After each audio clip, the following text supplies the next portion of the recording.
4 ऋण जिसे चुकाना हर किसी को होता है। नंबर 1, देव ऋण। माना जाता है कि देव ऋण भगवान विष्णु का है। यह ऋण उत्तम चरित्र रखते हुए दान और यज्ञ करने से चुकता होता है। जो लोग धर्म का अपमान करते हैं या धर्म के बारे में भ्रम फैलाते या वेदों के विरुद्ध कार्य करते हैं, उनके ऊपर यह ऋण दुष्प्रभाव डालने वाला सिद्ध होता है। प्रतिदिन सुबह और शाम संध्या वंदन करें और विष्णु, कृष्ण और हनुमान जी में से किसी एक के मंत्र, चालीसा, पाठ या स्तोत्र का जप करें। सिर पर चंदन का तिलक लगाएं। उत्तम और सात्विक भोजन करें। धर्म का प्रचार प्रसार करें या धर्म के लिए दान करें। देवी देवताओं आदि का सम्मान और उन्हें श्रद्धापूर्वक नमन करें। किसी भी प्रकार से न धर्म का अपमान सहें और न करें। हिंदू है तो हिंदू कर्म और स्वभाव के बने। नंबर 2, ऋषि ऋण। यह ऋण भगवान शंकर का है। वेद, उपनिषद और गीता पढ़कर उसके ज्ञान को सभी में बांटने से ही यह ऋण चुकता हो सकता है। जो व्यक्ति ऐसा नहीं करता है, उससे भगवान शिव और ऋषिगण सदा अप्रसन्न ही रहते हैं।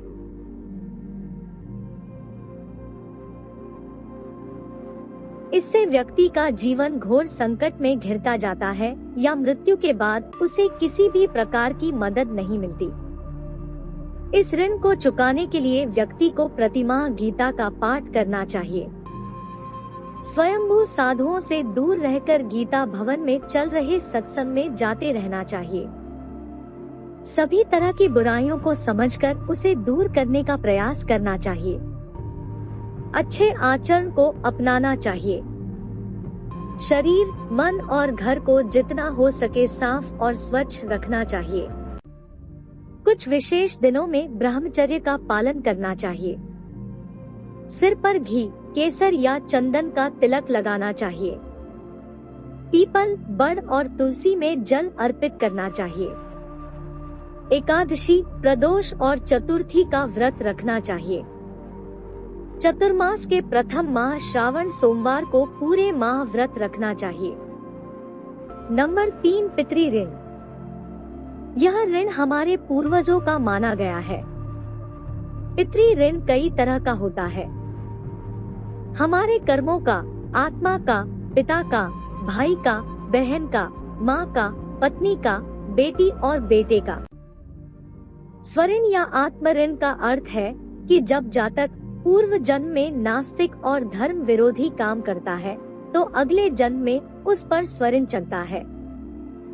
मातृ ऋण से कर्ज चढ़ता जाता है और घर की शांति भंग हो जाती है। बहन के ऋण से व्यापार, नौकरी कभी भी स्थायी नहीं रहती। जीवन में संघर्ष इतना बढ़ जाता है कि जीने की इच्छा खत्म हो जाती है। भाई के ऋण से हर तरह की सफलता मिलने के बाद अचानक सब कुछ तबाह हो जाता है। 28 से 36 वर्ष की आयु के बीच तमाम तरह की तकलीफ झेलनी पड़ती है।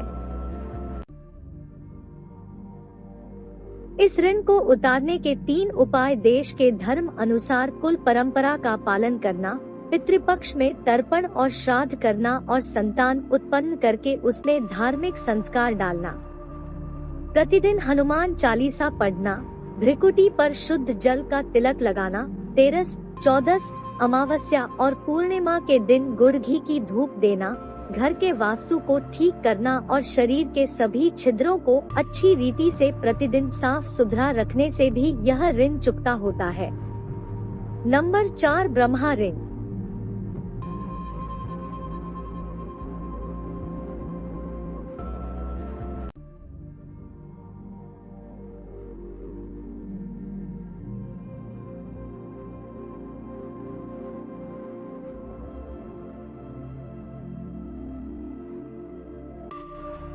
मित्रों, पितृ ऋण के अलावा एक ब्रह्मा ऋण भी होता है, जिसे भी पितृ ऋण के अंतर्गत ही माना जा सकता है। ब्रह्मा ऋण वो ऋण है जो हम पर ब्रह्मा का कर्ज है। ब्रह्मा जी और उनके पुत्रों ने हमें बनाया तो किसी भी प्रकार के भेदभाव, छुआछूत, जाति आदि में विभाजित करके नहीं बनाया। विभाजित करके नहीं बनाया, लेकिन पृथ्वी पर आने के बाद हमने उनके कुल को जातियों में बांट दिया, अपने ही भाइयों से विभाजित कर दिया। इसका परिणाम यह हुआ कि हमें युद्ध, हिंसा और अशांति को भोगना पड़ा और पड़ रहा है। मित्रों, इसके अलावा कई ऋण होते हैं जिन्हें मानव को अपने रीति रिवाज से चुकाना चाहिए, अन्यथा दोष लगता है और उसको जीवन का संपूर्ण आनंद नहीं मिल पाता है। उम्मीद करते हैं आपको यह जानकारी अच्छी लगी होगी।